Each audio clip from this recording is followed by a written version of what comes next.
Hi hello ನಮಸ್ಕಾರ. ನಾನು ಅಭಿಷೇಕ್ ಶೃಂಗೇರಿ. ಇವತ್ತಿನ ಈ ಒಂದು ವಿಶೇಷ ಸಂದರ್ಶನದಲ್ಲಿ ನಮ್ಮ ಜೊತೆ ಇವರು ಯುವ ಕಾಂಗ್ರೆಸ್ನಿಂದ ಕಾಂಗ್ರೆಸ್ ಪಕ್ಷದಲ್ಲಿ ಅತ್ಯಂತ ಸಕ್ರಿಯವಾಗಿ ತೊಡಗಿಸಿಕೊಂಡಂತವರು, ಯುವ ಕಾಂಗ್ರೆಸ್ನಲ್ಲಿ ಇವರು 10 ವರ್ಷಗಳ ಕಾಲ ಪ್ರಧಾನ ಕಾರ್ಯದರ್ಶಿಯಾಗಿ ಸೇವೆ ಸಲ್ಲಿಸಿದಂತವರು, ನಂತರದಲ್ಲಿ ಉಡುಪಿ ಬ್ಲಾಕ್ ಕಾಂಗ್ರೆಸ್ನ ಪ್ರಧಾನ ಕಾರ್ಯದರ್ಶಿಯಾಗಿ ಉಪಾಧ್ಯಕ್ಷರಾಗಿಯೂ ಕೂಡ ಪಕ್ಷ ಸಂಘಟನೆಯನ್ನ ಮಾಡಿದಂತವರು. ಹಾಗೆ ಪ್ರಸ್ತುತ ಉಡುಪಿ ನಗರಸಭೆಯ ನಾಮನಿರ್ದೇಶಿತ ಸದಸ್ಯರಾಗಿ, ಜೊತೆಗೆ ರಾಜೀವ್ ಗಾಂಧಿ ಸಂಘಟನೆಯ ಪಂಚಾಯತ್ ರಾಜ್ ಸಂಘಟನೆಯ ಅಧ್ಯಕ್ಷರಾಗಿಯೂ ಕೂಡ ಸೇವೆಯನ್ನು ಸಲ್ಲಿಸ್ತಾ ಹಲವಾರು ವರ್ಷಗಳಿಂದಲೂ ಕೂಡ ನಿರಂತರವಾಗಿ ಕಾಂಗ್ರೆಸ್ ಪಕ್ಷದ ಅತ್ಯಂತ ನಿಷ್ಠಾವಂತ ಕಾರ್ಯಕರ್ತರಾಗಿರುವಂತಹ ಶ್ರೀಯುತ ಸುರೇಶ್ ಶೆಟ್ಟಿ ಬನ್ನಂಜೆ ನಮ್ಮ ಜೊತೆ ಇದ್ದಾರೆ. ಸುರೇಶ್ ಶೆಟ್ಟಿ, ಕಾರ್ಯಕ್ರಮಕ್ಕೆ ಆತ್ಮೀಯ ಸ್ವಾಗತ. ನಮಸ್ತೆ. ಸರಿಯಾಗಿದ್ದೀರಾ? ಆರಾಮ್. ಸುರೇಶ್ ಶೆಟ್ಟಿ, ಮೊದಲನೇದಾಗಿ ಕರ್ನಾಟಕ ರಾಜ್ಯದ ನೂತನ ಮುಖ್ಯಮಂತ್ರಿಯಾಗಿ ಡಿ.ಕೆ. ಶಿವಕುಮಾರ್ ಅವರು ಆಯ್ಕೆ ಆಗಿರುವಂತದ್ದು, ಪ್ರಮಾಣ ವಚನವೂ ಕೂಡ ಆಗಿರುವಂತದ್ದು. ಇದ್ರ ಕುರಿತಾಗಿ ಏನ್ ಹೇಳಕ್ ಬಯಸ್ತೀರಾ? ಬಹಳ ಸಂತೋಷದ ವಿಷಯ. ಒಂದು ನಿಷ್ಠಾವಂತ ಕಾರ್ಯಕರ್ತ, ಕಾಂಗ್ರೆಸ್ ಪಕ್ಷದ ಬಗ್ಗೆ ಬಹಳ ನಿಷ್ಠೆಯಿಂದ ಇದ್ದವರು, ಪಕ್ಷಕ್ಕಾಗಿ ಹಲವಾರು ವರ್ಷ ದುಡಿದವರು, ಹಲವಾರು ಮುಖ್ಯಮಂತ್ರಿ ಅಡಿಯಲ್ಲಿ ಅವರು ಮಂತ್ರಿಯಾಗಿ ಕೆಲಸವನ್ನು ಮಾಡಿದವರು. ಅವರು ಈ ನಮ್ಮ ರಾಜ್ಯಕ್ಕೆ ಒಂದು ಮುಖ್ಯಮಂತ್ರಿ ಒಂದು ಪ್ರಮಾಣ ವಚನ ತೆಗೆದುಕೊಂಡದ್ದು ನಮಗೆ ಕಾರ್ಯಕರ್ತರಿಗೆ ಬಹಳ ಸಂತೋಷದ ವಿಷಯ. ಇನ್ನು ನಾವು ಹುಮ್ಮಸ್ಸಿನಿಂದ ಮುಂದಿನ ದಿನಗಳಲ್ಲಿ ಇಲ್ಲಿ ಕಾಂಗ್ರೆಸ್ ಪಕ್ಷ ಪುನಃ ಬಲಿಷ್ಠ ಆಗುವುದಕ್ಕೆ ನಮ್ಮ ರಾಜ್ಯದಲ್ಲಿ ಸಂಶಯವಿಲ್ಲ ಅಂತ ಹೇಳಿ ನಾನು ಈ ಸಂದರ್ಭದಲ್ಲಿ ಹೇಳಿಕೆ ಬರ್ತೇನೆ. ಸುರೇಶ್, ನೀವು ಕೂಡ ಯುವ ಕಾಂಗ್ರೆಸ್ ನಿಂದ ಬೆಳೆದು ಬಂದಂತವ್ರು. ಯುವ ಕಾಂಗ್ರೆಸ್ ನ ದಿನಗಳನ್ನು ಅಂದು ನೀವು ಪಕ್ಷ ಸಂಘಟನೆ ಮಾಡಿದಂತವ್ರು, ಪ್ರಧಾನ ಕಾರ್ಯದರ್ಶಿಯಾಗಿಯೂ ಕೂಡ ಸೇವೆಯನ್ನ ಸಲ್ಲಿಸಿದ್ರಿ. ಆ ಒಂದು ಯುವ ಕಾಂಗ್ರೆಸ್ ನ ದಿನಗಳನ್ನು ಈಗ ಈ ಕ್ಷಣಕ್ಕೆ ಮೆಲುಕಾಕಿ ನೋಡಿದ್ರೆ ನಿಮ್ಮ ಒಂದು ಸಂಘಟನೆ ದಿನಗಳು ಹೇಗನ್ಸುತ್ತೆ? ನಮ್ಮ ಸಂದರ್ಭದಲ್ಲಿ ಸ್ವಲ್ಪ ಯುವಕರು ನಮ್ಮೊಂದಿಗೆ ಹೆಚ್ಚಿನ ರೀತಿಯಲ್ಲಿ ಆಗ ಈ ಹಿಂದುತ್ವ ಅದೆಲ್ಲ ಇರ್ಲಿಲ್ಲ, ಬಹಳ ಕಡಿಮೆ ಇತ್ತು. ಇದ್ರೂ ಕೂಡ ಕೆಲವು ಕಡೆಯಲ್ಲಿ ಮಾತ್ರ ಇತ್ತು ಅಷ್ಟೇ. ಅದನ್ನು ಕೂಡ ನಾವೆಲ್ಲ ಇದನ್ನು ಮಾಡಿಕೊಂಡು ಹೋಗಿ ಪಕ್ಷವನ್ನು ಸಂಘಟನೆ, ಯುವಕರು ಯಾವ ರೀತಿಯಲ್ಲಿ ಬೆಳಿಬೇಕು ಎಂಬ ರೀತಿಯಲ್ಲಿ ನಾವು ಪಕ್ಷವನ್ನು ಸಂಘಟಿಸಿದ್ದೇವೆ. ಮತ್ತೆ ಪಕ್ಷದ ನಮ್ಮ ಎಲ್ಲ ಹಿರಿಯ ನಾಯಕರು ನಮಗೆ ಬೆಂಬಲವನ್ನು ನೀಡಿದ್ದಾರೆ ಆ ಸಂದರ್ಭದಲ್ಲಿ, ಈಗಲೂ ಕೂಡ ನೀಡುತ್ತಿದ್ದಾರೆ. ಆದ್ರೆ ಈ ಬಿಜೆಪಿಯವರ ಹಿಂದುತ್ವದಿಂದಾಗಿ ಸ್ವಲ್ಪ ನಮ್ಮ ಯುವಕರು ಆಚೀಚೆ ಸ್ವಲ್ಪ ಅವರು ಹೋದಂತ ಸಂದರ್ಭ ಈಗ ಇದೆ. ಈಗ ಪ್ರಸ್ತುತವಾಗಿ ಸಾಧಾರಣ ಮಟ್ಟಿಗೆ ಯುವಕರು ಪುನಃ ಆ ಬಗ್ಗೆ ಸ್ವಲ್ಪ ಅವರಿಗೆ ಉದ್ಯೋಗ ಇಲ್ಲ, ಆ ಸಮಸ್ಯೆಯಿಂದಾಗಿ ಈಗ ಹಿಂದುತ್ವದಿಂದ ದೂರ ಆಗ್ತಿದ್ದಾರೆ ಅಂತೇಳಿ ನಮ್ಗೆ ಅನಿಸ್ತಾ ಉಂಟು. ಸುರೇಶ್, ಅದೇ ರೀತಿಯಲ್ಲಿ ನೀವು ಪಕ್ಷ ಸಂಘಟನೆ ಅಂತ ಬಂದಾಗ ನಿರಂತರವಾಗಿ ತೋರಿಸ್ಕೊಂಡಂತರು, ನಂತರ ಉಡುಪಿ ಬ್ಲಾಕ್ ಕಾಂಗ್ರೆಸ್ ನ ಪ್ರಧಾನ ಕಾರ್ಯದರ್ಶಿಗೆ 2 ಅವಧಿಗೆ ನೀವು ಸಂಘಟನೆ ತೋರಿಸ್ಕೊಳ್ತೀರಾ, ಉಪಾಧ್ಯಕ್ಷರಿಗೆ ಕೂಡ ಸೇವೆಯನ್ನು ಸಲ್ಲಿಸ್ತೀರಾ. ಉಡುಪಿ ಬ್ಲಾಕ್ ಕಾಂಗ್ರೆಸ್ ನಲ್ಲಿ ನಿಮ್ಮ ಒಂದು ಸಂಘಟನೆ ಕಾರ್ಯವೈಖರಿ ಯಾವ ರೀತಿಯಾಗಿ ನಡೀತಾ ಇತ್ತು? ನಮ್ಮ ಉಡುಪಿ ಬ್ಲಾಕ್ ಕಾಂಗ್ರೆಸ್ ನಲ್ಲಿ ನಾನು ಪ್ರಧಾನ ಕಾರ್ಯದರ್ಶಿಯಾಗಿ ಇರುವಾಗ, ಉಪಾಧ್ಯಕ್ಷರು ಇರುವಾಗ ಕೂಡ ನಾವು ಪ್ರತಿ ಬೂತ್ ಮಟ್ಟದಲ್ಲಿ ಹೋಗಿ ಪಕ್ಷದ ಕಾರ್ಯಕರ್ತರನ್ನು ಭೇಟಿಯಾಗಿ ಅವರ ಸಮಸ್ಯೆಗಳಿಗೆ ನಾವು ಸ್ಪಂದಿಸ್ತಿದ್ದೆವು. ಆ ಸಂದರ್ಭದಲ್ಲಿ ನಮ್ಗೆ ಒಳ್ಳೆಯ ಎಲ್ಲಿ ಹೋದಲ್ಲಿ ಕೂಡ ನಮ್ಗೆ ಒಳ್ಳೆ ಬೆಂಬಲ ಕೂಡ ಸಿಗ್ತಿತ್ತು. ಆದ್ರಿಂದ ಪಕ್ಷ ಸಂಘಟನೆ ಬಲಿಷ್ಠವಾಗಿ ಇರ್ತಿತ್ತು. ಅದನ್ನು ನಾವು ನಿರಂತರವಾಗಿ ಮಾಡ್ತಾ ಬಂದಿದ್ದೇವೆ. ಈಗಲೂ ಕೂಡ ನಾವು ಉಡುಪಿ ವಿಧಾನಸಭಾ ಕ್ಷೇತ್ರದಲ್ಲಿ ಹಾಗೂ ಉಡುಪಿ ಬ್ಲಾಕ್ ನಲ್ಲಿ ನಾವು ಕಾರ್ಯಕರ್ತರನ್ನು ಈಗಲೂ ಕೂಡ ನಾವು ಜೊತೆಯಾಡಿಕೊಂಡು ಎಲ್ಲಾ ಕಡೆಯಲ್ಲಿ ಹೋಗಿ ಪಕ್ಷವನ್ನು ಸಂಘಟಿಸುವ ಕಾರ್ಯಕ್ರಮ ಮಾಡ್ತಾ ಇದ್ದೇವೆ. ನೀವು ಕೂಡ ನಿರಂತರ ಪಕ್ಷ ಸಂಘಟನೆಯಲ್ಲಿ ಹೆಚ್ಚಾಗಿ ತೊಡಗಿಸಿಕೊಂಡಂತ, ಈಗಲೂ ಕೂಡ ನೀವು ರಾಜೀವ್ ಗಾಂಧಿ ಪಂಚಾಯತ್ ರಾಜ್ ಸಂಘಟನೆಯ ಅಧ್ಯಕ್ಷರಾಗಿರುವಂತದ್ದು. ರಾಜೀವ್ ಗಾಂಧಿ ಪಂಚಾಯತ್ ಅಧ್ಯಕ್ಷರಾಗಿ ನಿಮ್ಮ ಒಂದು ಸೇವಾ ಚಟುವಟಿಕೆ ಅಥವಾ ನಿಮ್ಮ ಒಂದು ಕಾರ್ಯಕ್ರಮಗಳು ಯಾವ ರೀತಿಯಾಗಿ ನಡೀತಾ ಇದೆ? ನಮ್ಮ ಉಡುಪಿ ಬ್ಲಾಕಿನಲ್ಲಿ ನಮ್ದು 4 ಪಂಚಾಯತ್ ಇದೆ, ಮತ್ತೆ ಇಲ್ಲಿ ನಗರಸಭೆ ಆಗ್ತಿದೆ. ಎಲ್ಲ ಪಂಚಾಯತ್ಗಳಿಗೆ ನಾವು ಪಂಚಾಯತ್ ಮೆಂಬರ್ಸ್ ಯಾರಿದ್ದಾರೆ, ಯಾರು ಕ್ಯಾಂಡಿಡೇಟ್ಸ್ ಇದ್ದಾರೆ, ಅವರೆಲ್ಲ ನಾವು ಭೇಟಿಯಾಗಿ ಮುಂದಿನ ದಿನಗಳಲ್ಲಿ ಕೂಡ ನಾವು ಪಕ್ಷವನ್ನು ಇಲ್ಲಿ ಬಲಿಷ್ಠ ಮಾಡಲಿಕ್ಕೆ ನಾವು ಕಾರ್ಯಕ್ರಮವನ್ನು ರೂಪಿಸುತ್ತಿದ್ದೇವೆ. ನಿರಂತರವಾಗಿ ನಡೀತಾ ಇದೆ.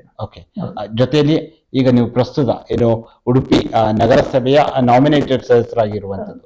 ನಾಮಿನೇಟೆಡ್ ಸದಸ್ಯರಾಗಿ ಬಹುಶಃ ಅವಧಿ ಕೂಡ ಮುಗ್ದಿರ್ಬೋದು ಅನ್ಕೊಳ್ತೀನಿ. ನಾಮಿನೇಟೆಡ್ ಸದಸ್ಯರಾಗಿ ಜನರು ನಿಂಬಡಿ ಬರ್ತಿರ್ತಾರೆ, ಯಾಕಂದ್ರೆ ಸರ್ಕಾರ ಕೂಡ ನಿಮ್ದೇ ಇರುವ ಟೈಮಲ್ಲಿ ಹಲವಾರು ಸಮಸ್ಯೆಗಳನ್ನ ಹೇಳ್ಕೊಳ್ತಾರೆ. ಆ ಜನರು ನಿಮ್ಮ ಬಳಿ ಬಂದಂತಹ ಜನರ ಸಮಸ್ಯೆಗಳಲ್ಲಿ ನೀವು ಯಾವ ರೀತಿಯಾಗಿ ಒಂದು ಸಮಸ್ಯೆನ ಬಗೆಹರಿಸುವ ನಿಟ್ಟಿನಲ್ಲಿ ಕಾರ್ಯಪ್ರವೃತ್ತರಾಗ್ತಾ ಇದ್ದಾರೆ? ಜನರು ಈಗಲೂ ಕೂಡ ನಮ್ಮ ಬಳಿಗೆ ಬರ್ತಾರೆ. ನಮ್ಗೆ ಅಂದ್ರೆ ನಾಮಿನೇಟೆಡ್ ಸದಸ್ಯರಾಗಿ ನಮ್ಗೆ ಹೆಚ್ಚು ಟೈಮ್ ಸಿಗ್ಲಿಲ್ಲ, 10 ತಿಂಗಳ ಟೈಮ್ ಮಾತ್ರ ಸಿಕ್ಕಿತ್ತು.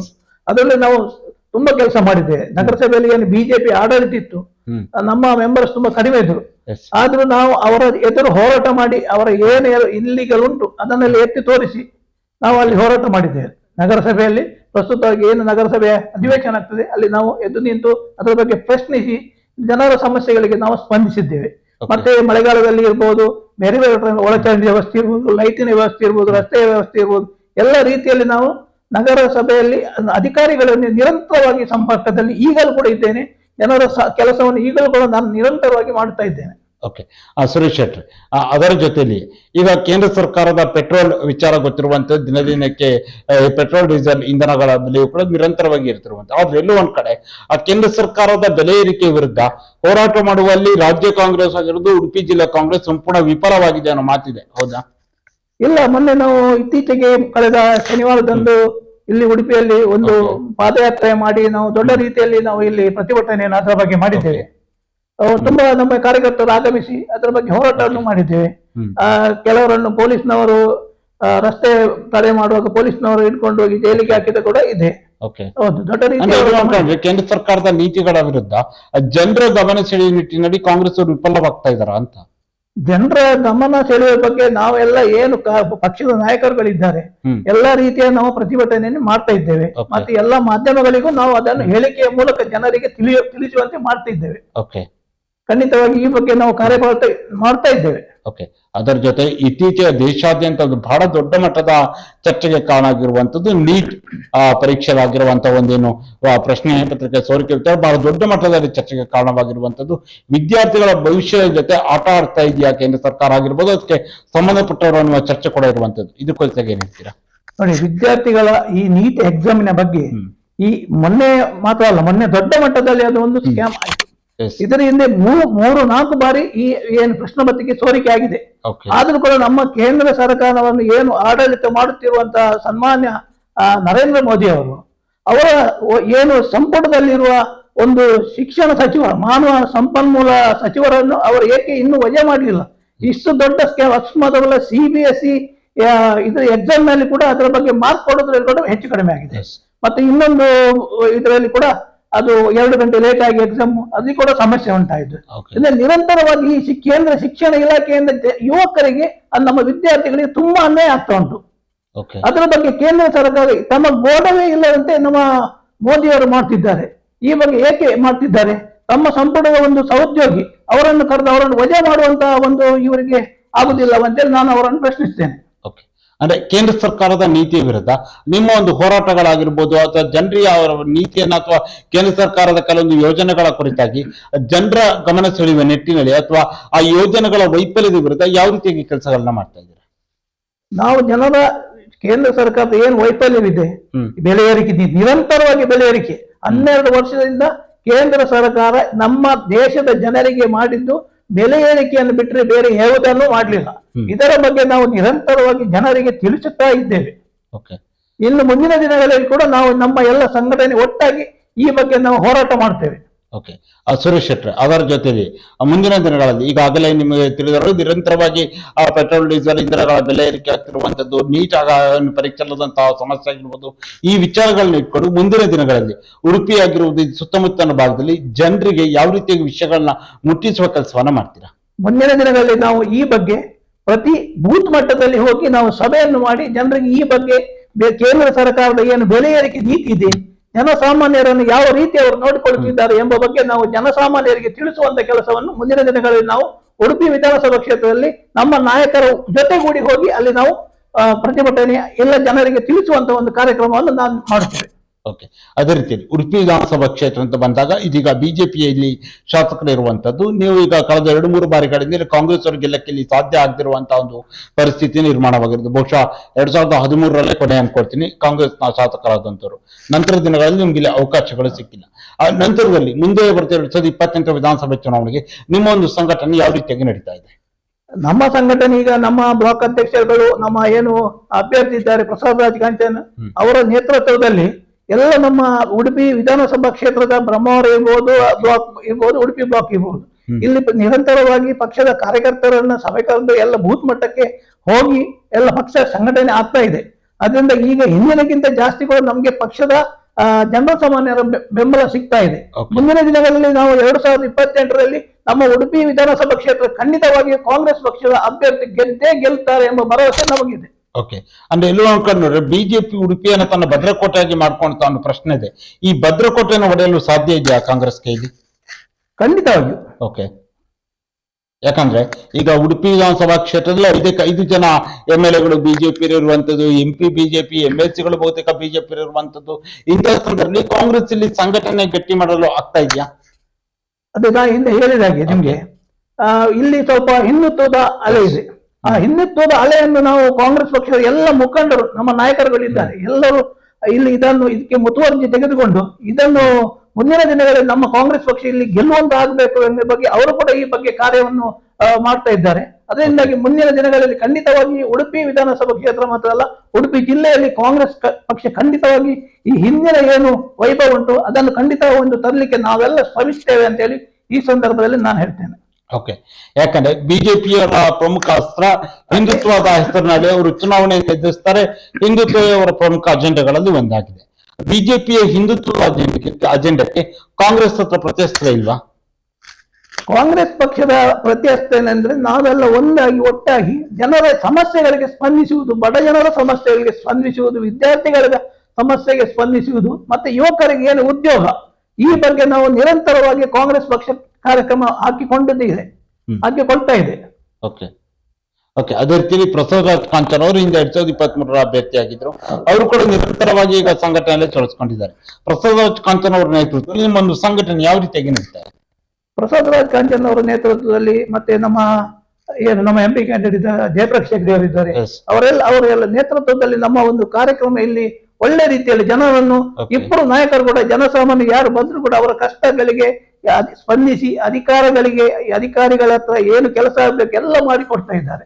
ಓಕೆ, ಜನರ ಸಮಸ್ಯೆಗಳನ್ನು ಸ್ಪಂದಿಸುವ ಕೆಲಸ ಉಡುಪಿ ವಿಧಾನಸಭಾ ಕ್ಷೇತ್ರದಲ್ಲಿ ಆಗ್ತಾ ಇದೆಯಾ? ನಡೀತಾ ಇದೆ, ನಿರಂತರವಾಗಿ ನಡೀತಾ ಇದೆ. ಓಕೆ, ಅದೇ ರೀತಿಯಲ್ಲಿ ಉಡುಪಿ ನಗರಸಭೆ ಅಂತ ತಗೊಂಡಾಗ ಬಿಜೆಪಿಯಲ್ಲಿ ಅಧಿಕಾರವನ್ನ ನಡೆಸ್ತಿರುವಂತದ್ದು, ಅಲ್ಲಿಯೂ ಕೂಡ ಬಿಜೆಪಿ ಅಧಿಕಾರದಲ್ಲಿ ಬಿಜೆಪಿ ಪ್ರಬಲವಾಗಿ ಉಡುಪಿ ನಗರಸಭೆಯಲ್ಲಿ ಆಡಳಿತವನ್ನ ನಡೆಸ್ತಾ ಇರುವಂತದ್ದು. ಉಡುಪಿ ನಗರಸಭೆಯಲ್ಲಿ ಕಾಂಗ್ರೆಸ್ ಅಧಿಕಾರಕ್ಕೆ ಬರಕ್ಕೆ ಸಾಧ್ಯ ಇದೆಯಾ? ಇನ್ನೊಮ್ಮೆ ಕಾಂಗ್ರೆಸ್ ಕೂಡ ಈ ಮೊದಲ ಅವಧಿಯಲ್ಲಿ ಕಾಂಗ್ರೆಸ್ ಪಕ್ಷ ಅಧಿಕಾರದಲ್ಲಿ ಇತ್ತು. ಓಕೆ, ಮುಂದಿನ ದಿನಗಳಲ್ಲಿ ಕೂಡ ಈ ಕಾಂಗ್ರೆಸ್ ಪಕ್ಷ ಅಧಿಕಾರಕ್ಕೆ ಬರಲು ನಮ್ಮ ಎಲ್ಲ ಪಕ್ಷದ ಮುಖಂಡರು ಈ ಬಗ್ಗೆ ಕಾರ್ಯನಿರ್ವಹಿಸ್ತಾರೆ ಅಂತೇಳಿ ನಾನು ಈ ಸಂದರ್ಭದಲ್ಲಿ ಹೇಳಿಕೆ ಇರ್ತೇನೆ. ಓಕೆ, ನಗರಸಭೆಯಲ್ಲಿ ಯಾಕೆ ಈಗ ಹಿಂದಿನ ಚುನಾವಣೆಯಲ್ಲಿ ಬಿಜೆಪಿ ಬಹುತೇಕ ಸ್ಥಾನಗಳನ್ನು ಗೆದ್ದಿರುವಂತದ್ದು, ಜಾಸ್ತಿ ಹೆಚ್ಚಿನದಾಗಿ ಬಿಜೆಪಿ ಪ್ರಾಬಲ್ಯವನ್ನು ಸಾಧಿಸಿದೆ. ಯಾಕೆ ಉಡುಪಿ ನಗರಸಭೆಯಲ್ಲಿ ಬಿಜೆಪಿ ಆ ಮಟ್ಟಿಗಾದ ಪ್ರಾಬಲ್ಯವನ್ನು ಸಾಧಿಸಿರುವಂತದ್ದು? ಬಿಜೆಪಿ ಅಂದ್ರೆ ಹೆಚ್ಚಿನ ವರ್ಷಗಳಿಂದ ಇಲ್ಲಿ ಉಡುಪಿ ನಗರಸಭೆಯನ್ನು ಆಡಳಿತ ಮಾಡಿದ್ದೇ ಬಿಜೆಪಿ. ನಗರ ಪ್ರದೇಶದಲ್ಲಿ ಹೆಚ್ಚಿನವರು ಬಿಜೆಪಿಯ ಪರವಾಗಿ ಇರುವ ಕಾರಣ, ಅವರ ಬಗ್ಗೆ ಒಲವು ಇರುವ ಕಾರಣ ಸ್ವಲ್ಪ ಜಾಸ್ತಿ ಟೈಮ್ ವಿನ್ ಆಗಿದ್ದಾರೆ ಮತ್ತು ಹೆಚ್ಚಿನ ಸೀಟ್ ಬಂದಿದೆ.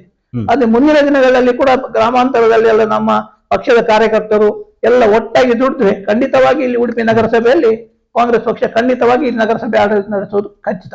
ಓಕೆ, ಈಗ ನಗರಸಭೆ ಆಡಳಿತ ಬರೋದು ಬೇರೆ, ಗ್ರಾಮ ಪಂಚಾಯತಿಗಳ ಬೇರೆ ಆಗಿರ್ತವೆ. ನಗರದ ಜನರ ಮನವೊಲಿಸುವ ನಿಟ್ಟಿನಲ್ಲಿ, ಯಾಕಂದ್ರೆ ಯಾವಾಗ ಚುನಾವಣೆ ಬೇಕಾದಂತಹ ಸಾಧ್ಯತೆ ಕೂಡ ಇರುವಂತದ್ದು, ಈ ಹಿನ್ನೆಲೆಯಲ್ಲಿ ನಗರ ಜನರ ಮನಸೆಳೆಯುವ ನಿಟ್ಟಿನಲ್ಲಿ ಅಥವಾ ನಿಮ್ಮ ಯೋಜನೆಗಳನ್ನು ತಿಳಿಸುವ ನಿಟ್ಟಿನಲ್ಲಿ ಯಾವ ರೀತಿಯಾಗಿ ನಿಮ್ಮ ಒಂದು ಸಂಘಟನೆ ನಡೀತಾ ಇದೆ? ನಾವು ಈಗ ಮುಂದಿನ ದಿನಗಳಲ್ಲಿ ನಗರಸಭಾ ಚುನಾವಣೆ ಬರುವ ಮೊದಲು ಇದೇ ಉಡುಪಿ ನಗರಸಭಾ ವ್ಯಾಪ್ತಿಯ ಎಲ್ಲ ವಾರ್ಡ್ಗಳಲ್ಲಿ ಸಂಚರಿಸಿ ಪಕ್ಷದ ಕಾರ್ಯಕರ್ತರನ್ನು ಮೊದಲು ಒಗ್ಗೂಡಿಸಿ ಪಕ್ಷದ ಏನು ಕಾರ್ಯಕ್ರಮ ಇದೆ, ನಮ್ಮ ರಾಜ್ಯ ಸರ್ಕಾರ ಇನ್ನು ನಮ್ಮ ನೂತನ ಮುಖ್ಯಮಂತ್ರಿ DK ಶಿವಕುಮಾರ್ ಅವರು ಜನರಿಗೆ ಕೊಡುವಂತಹ ಕಾರ್ಯಕ್ರಮವನ್ನು ಎಲ್ಲ ಜನಸಾಮಾನ್ಯರಿಗೆ ತಿಳಿಸಿ ಪಕ್ಷವನ್ನು ಗೆಲ್ಲುವ ಬಗ್ಗೆ ನಾವು ಖಂಡಿತವಾಗಿ ಪ್ರಯತ್ನ ಮಾಡ್ತೇವೆ. ಓಕೆ, ಹಾಗಾದ್ರೆ ಉಡುಪಿ ನಗರಸಭೆ ಕಾಂಗ್ರೆಸ್ ಗೆಲ್ಲಕ್ಕೆ ಈ ಬಾರಿಯ ಚುನಾವಣೆಯಲ್ಲಿ ಸಾಧ್ಯ ಇದೆಯಾ? 100ಕ್ಕೆ 100% ಸಾಧ್ಯ ಉಂಟು. ಓಕೆ, ಯಾಕಂದ್ರೆ ಈ ಕಳೆದ ಏನು ನಗರಸಭೆ ಇತ್ತು, ಆ ಸಂದರ್ಭದಲ್ಲಿ ನಗರಸಭೆ ಕೆಲವರು ಬಿಜೆಪಿ ಸದಸ್ಯರುಗಳಿಗೆ ಬಗ್ಗೆ ನಮ್ಮ ಮತದಾರರಿಗೆ ಅವರ ಬಗ್ಗೆ ಒಲವಿಲ್ಲ. ಓಕೆ, ಅಂದ್ರೆ ಕಾಂಗ್ರೆಸ್ಗೆ ಜನ ಯಾಕೆ ಮತ ಕೊಡ್ಬೇಕಾಗಾದ್ರೆ? ಕಾಂಗ್ರೆಸ್ ಪಕ್ಷ ಯಾವಾಗಲೂ ಇರುವಂತದ್ದು ಅಭಿವೃದ್ಧಿಯ ಕಡೆಗೆ, ಜನಸಾಮಾನ್ಯರ ಒಂದು ಏನು ಸಂಕಷ್ಟ ಅದಕ್ಕೆ ಸ್ಪಂದಿಸುವಂತ ಪಕ್ಷ ಇದ್ರೆ ಅದು ಕಾಂಗ್ರೆಸ್ ಪಕ್ಷ. ಬಡ ಜನರು ಇರ್ಬೋದು, ರೈತರು ಇರ್ಬೋದು, ಯುವಕರು ಇರ್ಬೋದು, ವಿದ್ಯಾರ್ಥಿಗಳಿರ್ಬೋದು, ಮತ್ತೆ ಕಾರ್ಮಿಕರು ಇರ್ಬೋದು, ಎಲ್ಲರನ್ನು ಸ್ಪಂದಿಸಿ ಅವರ ಏನು ಸಮಸ್ಯೆ ಉಂಟು ಆಗ ಬಗ್ಗೆ ಸ್ಪಂದಿಸಿ ಅವರನ್ನು ಒಂದು ಮೇಲೆತ್ತುವ ಕೆಲಸವನ್ನು ಕಾಂಗ್ರೆಸ್ ಪಕ್ಷ ಮಾಡಿದ್ದೇನೆ, ಇನ್ನು ಕೂಡ ಮಾಡ್ತದೆ ಅಂತ ಹೇಳಿ ನಾನು ಹೇಳಿಕೆ ಬಯಸ್ತೇನೆ. ನಾನು ನೇರವಾಗಿ ಕೇಳ್ತೀನಿ, ಈ ಬಾರಿಯ ನಗರಸಭೆ ಚುನಾವಣೆಯಲ್ಲಿ ಬನ್ನಂಜೆ ಸುರೇಶ್ ಶೆಟ್ಟಿ ಅವರು ಸ್ಪರ್ಧೆ ಮಾಡ್ತಾರಾ? ನಮ್ಮ ಕ್ಷೇತ್ರದಲ್ಲಿ ನಮಗೆ ಏನು ರಿಸರ್ವೇಶನ್ ಇದೆ, ರಿಸರ್ವೇಶನ್ ನಮಗೆ ಆಗುವ ಒಂದು ಪರಿಸ್ಥಿತಿ ಇದ್ರೆ ಖಂಡಿತವಾಗಿ ನಾನು ಸ್ಪರ್ಧಿಸ್ತೇನೆ. ಓಕೆ, ಅಂದ್ರೆ ಪಕ್ಷ ನಿಮಗೆ ಟಿಕೆಟ್ ಕೊಡುವ ನಿರೀಕ್ಷೆ ಇದೆಯಾ? ಪಕ್ಷ ಟಿಕೆಟ್ ಕೊಡ್ತದಿಲ್ಲ ಅಂತ ಹೇಳಿ ಅದು ಪಕ್ಷದ ಹೈಕಮಾಂಡ್ ನಿರ್ಧಾರ ಮಾಡ್ತೇವೆ. ನಮ್ಮ ಇಲ್ಲಿ ಆದ್ರೆ ನಾವು ಕೇಳ್ತೇವೆ, ಸೀಟ್ ಕೇಳ್ತೇವೆ. ಓಕೆ, ಸೀಟ್ ಸಿಗೋ ನಿರೀಕ್ಷೆ ಇದೆಯಾ? ಸೀಟ್ ಸಿಗುವ ನಿರೀಕ್ಷೆ ಇದೆ ಖಂಡಿತವಾಗಿಯೂ. ಓಕೆ ಓಕೆ, ಹಾಗೆ ಉಡುಪಿ ಜಿಲ್ಲಾ ವ್ಯಾಪ್ತಿ ಅಂತ ಬಂದಾಗ ಇಲ್ಲಿ ಯಾಕೆ ಇದು ಬಿಜೆಪಿ ನೀವು ಹೇಳಿದ್ರೆ ಇಲ್ಲಿ ಹಿಂದುತ್ವ ಅಂತ ಒಂದು ಹೇಳ್ತಾರ, ಹಂಗಾಗಿ ಇಲ್ಲಿ ವೋಟ್ ಬೀಳ್ತದೆ. ಬರೀ ಹಿಂದುತ್ವವನ್ನು ಒಂದೇ ಕಾರಣಕ್ಕೆ ಬಿಜೆಪಿಗೆ ಈ ಮಟ್ಟದ ಹಿಡ್ತಾ ಇದೆಯಾ ಇಲ್ಲಿ? ಇಲ್ಲಿ ಬಿಜೆಪಿಯವರಿಗೆ ಹಿಡಿತ ಇರುವುದು ಹಿಂದುತ್ವದ ಹೆಸರಿನಲ್ಲಿ ಮಾತ್ರ. ಇಲ್ಲದ್ರೆ ಅವರಿಂದ ಯಾರೇ ಅಲ್ಲಿ ಅವರು ವಿಧಾನಸಭಾ ಸದಸ್ಯರಾಗಿದ್ದರೂ ಕೂಡ ಅವರ ಯಾವುದೇ ಒಂದು ಕೆಲಸ ಕಾರ್ಯವನ್ನು ಏನು ಅಭಿವೃದ್ಧಿ ಕೆಲಸವನ್ನು ಲೋಕಸಭಾ ಸದಸ್ಯರಾಗಲಿ ವಿಧಾನಸಭಾ ಸದಸ್ಯರಾಗಲಿ ಇಲ್ಲಿ ಮಾಡಲೇ ಇಲ್ಲ. ಕೇವಲ ಹಿಂದುತ್ವದ ಹೆಸರಿನಲ್ಲಿ ಅವರು ಗೆದ್ದು ಬರ್ತಿದ್ದಾರೆ ಹೊರತು ಏನು ಅಭಿವೃದ್ಧಿ ಕೆಲಸಗಳಿಂದ ಇಲ್ಲ. ಓಕೆ, ಯಾಕೆ ಡೌಟ್ ಬರುತ್ತಂದ್ರೆ ಕಾಂಗ್ರೆಸ್ ಕೂಡ ಇಲ್ಲಿ ಹಲವಾರು ವರ್ಷಗಳ ಕಾಲ ಆಡಳಿತವನ್ನು ನಡೆಸಿದೆ.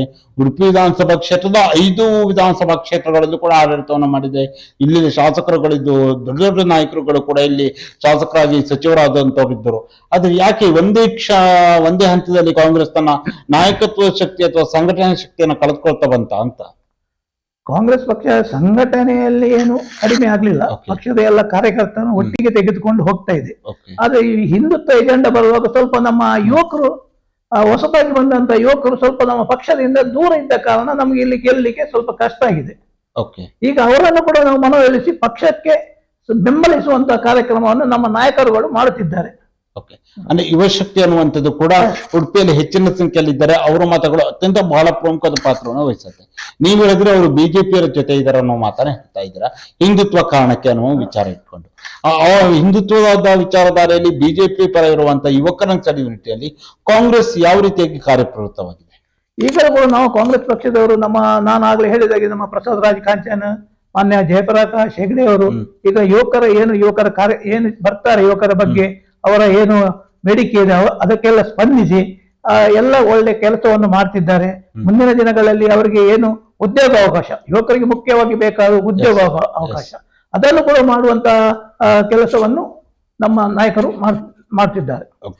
ಈಗ ಒಂದು ರಾಜಕೀಯ ಅಂತ ಬಂದಾಗ ಸಹಜವಾಗಿ ಒಬ್ಬ ರಾಜಕಾರಣಿಯಾದವರಿಗೆ ಅಥವಾ ಒಬ್ಬ ಸದಸ್ಯರಾದವರಿಗೆ ಸಂಘಟನೆ ತೋರಿಸ್ಕೊಂಡವ್ರಿಗೆ ನಿರೀಕ್ಷೆ ಅಂತ ಇದ್ದಾರೆ.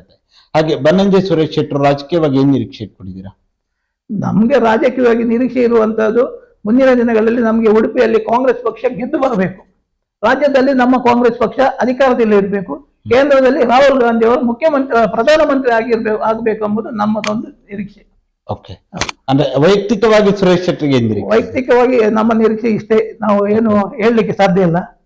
ಹೌದು, ಪಕ್ಷ ಒಂದು ಬಲಿಷ್ಠವಾಗಿ ಇರಬೇಕು, ನಾವು ಪಕ್ಷದ ನಿಷ್ಠಾವಂತ ಕಾರ್ಯಕರ್ತಾಗಿ ದುಡಿತೇವೆ ಅಂತೇಳಿ ನಮ್ದು ಒಂದು ನಿರೀಕ್ಷೆ. ಈಗ ಪಂಚಾಯತ್ ಚುನಾವಣೆಗಳಲ್ಲಿ ಕೂಡ ಬರ್ತಾ ಇರುವಂತದ್ದು, ಶಾರ್ಟ್ಲಿ ಕೂಡ ಅನೌನ್ಸ್ ಕೂಡ ಆಗಿ ಎಲ್ಲ ಪಂಚಾಯತಿಗಳು, ಗ್ರಾಮ ಪಂಚಾಯತ್, ತಾಲೂಕು ಎಲ್ಲ ಪಂಚಾಯತ್ ಚುನಾವಣೆಗಳು ಬರುವ ಸಾಧ್ಯತೆ ಇರುವಂತದ್ದು. ನೀವು ಕೂಡ ಪಂಚಾಯತ್ ರಾಜೀವ್ ಗಾಂಧಿ ಪಂಚಾಯತ್ ಸಂಘಟನೆ ಅಧ್ಯಕ್ಷ ಆಗಿದ್ದೀನಿ. ಆ ಪಂಚಾಯತ್ ಮಟ್ಟದಲ್ಲಿ ಯಾವ ರೀತಿಯಾಗಿ ಸಂಘಟನೆ ಆಗ್ತಾ ಇದೆ? ಪಂಚಾಯತ್ ಮಟ್ಟದಲ್ಲಿ ನಾನು ಆಗ್ಲೇ ಹೇಳಿದಾಗೆ ನಾವು ಪಂಚಾಯತ್ ಸದಸ್ಯರನ್ನು ಮತ್ತು ಅಭ್ಯರ್ಥಿಗಳು ಯಾರಿದ್ದಾರೆ ಹಿಂದೆ ನಿಂತವರು ಅವರನ್ನೆಲ್ಲ ಭೇಟಿಯಾಗಿ ಅಲ್ಲಲ್ಲಿ ಬೂತ್ಗೆ ಹೋಗಿ ಪಕ್ಷವನ್ನು ಸಂಘಟಿಸುವ ಕೆಲಸವನ್ನು ಮಾಡ್ತಿದ್ದೇವೆ.